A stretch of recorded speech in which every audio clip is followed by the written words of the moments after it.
Hello, मेरा नाम कुणाल है। आज मैं आपके सामने एनसीएफ के कुछ पॉइंट्स डिस्कस करूंगा जो सीटेट में बहुत इम्पोर्टेंट है और बार बार आते हैं, रिपीटेड होते रहते हैं एनसीएफ के क्वेश्चंस।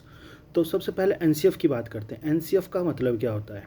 एनसीएफ मतलब नेशनल करिकुलम फ्रेम वर्क, राष्ट्रीय पाठ्यचर्या रूपरेखा 2005। भाई, करिकुलम आने से पहले बहुत सारी बातें शिक्षा के रिगार्डिंग की गई कि भाई शिक्षा को लाया जाए, शिक्षा को लाया जाए, इसमें कुछ ना कुछ बदलाव किया जाए।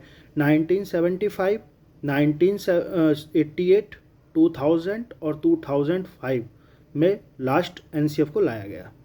फिर उसके बाद right to education, so many. हम बात जर्नली एनसीएफ की करेंगे। तो एनसीएफ को सबसे पहले प्रोफेसर यशपाल समिति ने 1993 में रिपोर्ट पेश की। इनका उद्देश्य था एनसीएफ का कि क्या पढ़ाना है और कैसे पढ़ाना है। 22 भाषाओं के बारे में बात की गई और जैसा कि इसका पाठ्यचर्या तैयार करने में ये सिद्धांत रखे गए कि बच्चों को जो ज्ञान है, बच्चों का जो ज्ञान है उसको स्कूल तक ही सीमित ना रह करके उसको वातावरण से जोड़ना, पढ़ाई की रटंत प्रणाली को ख़त्म करना, पाठ्यचर्या पाठ्य पुस्तक केंद्रित ना रहे। ये नहीं कि बच्चे को बस हम किताब ही पढ़ा रहे हैं, उसको बाहर के एनवायरनमेंट से भी जोड़ना कि बच्चा बाहरी रूप से सीखे, करके सीखे। परीक्षा को बर्डन ना बनाया जाए, लचीला बनाया जाए, रिजिड ना हो। फिर और इसमें ये कहा गया कि बच्चों को राष्ट्र के प्रति आस्था रखने की बात कही गई। एनसीएफ 2005 में चारों भाषाओं के बारे में बात की गई।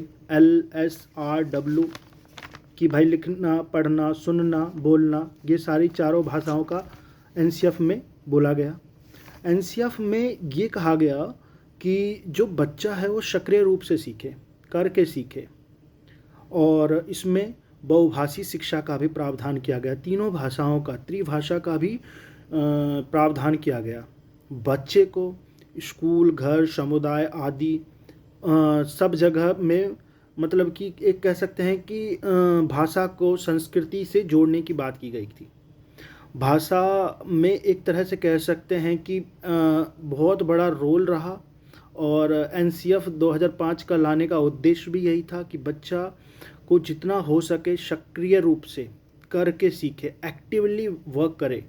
इन सब पे ध्यान दिया गया और जितना ज़्यादा हो सके सोशली इंटरेक्टिव सारी बातों का ध्यान रखा गया और इस तरह से एनसीएफ 2005 को लाया गया। Thank you so much.